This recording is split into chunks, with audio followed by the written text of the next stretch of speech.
Certains chrétiens, même évangéliques, pensent que Dieu veut sauver tout le monde.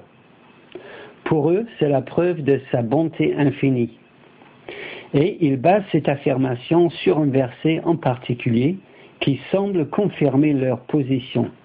Car il dit « Dieu veut que tous les hommes soient sauvés et parviennent à la connaissance de la vérité. » 1 Timothée chapitre 2 verset 4. Personnellement, je ne crois pas que Dieu veut sauver tout le monde. Et cela pour deux raisons. Premièrement, parce que si Dieu sauvait tout le monde, il aurait moins de gloire qu'en ne sauvant que certains. Et je vous invite à lire le texte complet de mon message pour voir mes arguments. Deuxièmement, parce que la Bible n'enseigne pas que Dieu veut sauver tout le monde. Et alors ce verset, Dieu veut que tous les hommes soient sauvés. Eh bien, ce verset ne dit pas ce que nous croyons. Pourtant, ça paraît clair. Dieu veut que tous les hommes soient sauvés. Presque tout le monde le comprend comme ça aujourd'hui. Mais est-ce que c'est parce que c'est ce que Paul voulait dire qu'on le comprend comme ça, ou parce que nous avons vécu sous 200 ans de lavage de cerveau humaniste, où l'homme est au centre de tout, et où Dieu doit donner sa chance à chacun pour être juste? Admettons que cette expression « tous les hommes » signifie « tous les hommes sans exception ». Dieu veut que chaque être humain qui a vécu, qui vit actuellement et qui vivra soit sauvé. Si cela est le sens de ce verset, la seule conclusion à en tirer est que chaque être humain qui a vécu, qui vit actuellement et qui vivra à l'avenir sera sauvé, puisque c'est ce que Dieu veut. Tous les hommes seront donc sauvés, puisque Dieu veut que tous les hommes soient sauvés. Mes amis, arrêtons donc de prêcher l'Évangile. Par contre, si nous n'arrivons pas à la conclusion que tous les hommes seront sauvés, et j'espère que c'est le cas, parce que ça s'appelle l'universalisme et c'est une hérésie, alors il nous reste trois hypothèses possibles pour comprendre ces versets. La première hypothèse, c'est que Dieu veut sauver effectivement tous les hommes, sans exception, mais il échoue. C'est la position de beaucoup de chrétiens. Ils affirment ouvertement que Dieu échoue. Mais le problème avec cette position est que la Bible dit exactement le contraire. Dieu dit constamment qu'il n'échoue jamais. En voici un exemple parmi beaucoup d'autres. Ésaïe 55, verset 11. « Ma parole, qui sort de ma bouche, ne retourne point en moi sans avoir exécuté ma volonté et accompli mes desseins. » Si Dieu veut sauver un homme et envoie sa parole pour le sauver, la parole ne peut pas revenir vers Dieu sans avoir fait ce que Dieu veut, c'est-à-dire sauver l'homme. L'hypothèse que Dieu échoue n'est évidemment pas biblique. La deuxième hypothèse, c'est que Dieu décide de ne pas réussir son plan. Dieu intègre dans son plan le fait que tous les hommes ne soient pas sauvés. Autrement dit, il prévoit le fait que les hommes rejettent son salut. Cette hypothèse a l'avantage d'être en harmonie avec les versets qui disent que Dieu accomplit toujours sa volonté. En effet, selon cette hypothèse, il fixe comme objectif l'échec de son plan.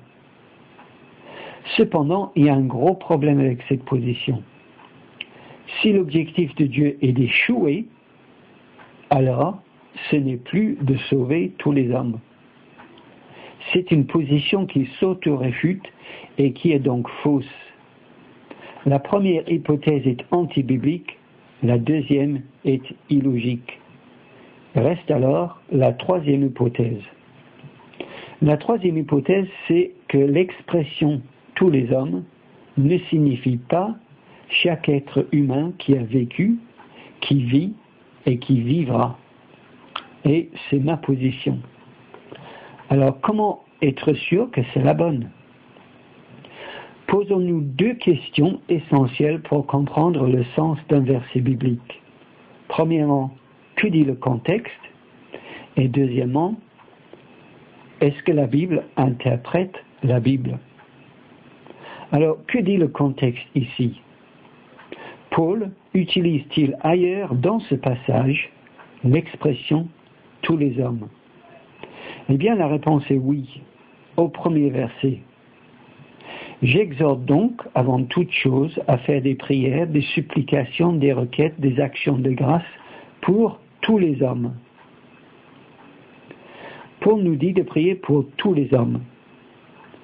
Peut-on comprendre ce « tous les hommes » comme étant tous les hommes sans exception? Est-il raisonnable de penser que Paul nous exhorte à prier pour chaque être humain qui a vécu, qui vit actuellement et qui vivra? Non, c'est impossible que cela soit le sens ici. Pourquoi? Parce que Paul ne nous dirait jamais de prier pour ceux qui sont morts. D'ailleurs, je remarque que personne n'interprète ce « tous les hommes » de cette façon-là. Peut-on comprendre ce « tous les hommes » autrement alors? Oui, il faut le comprendre autrement, sinon il faudrait se mettre à prier pour les morts. L'expression « tous les hommes » peut être compris comme « tous les hommes sans exception » ou bien « tous les hommes sans distinction ».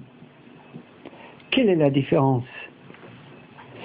Tous les hommes sans exception implique une absence de limite, c'est-à-dire aucun être humain n'est exclu.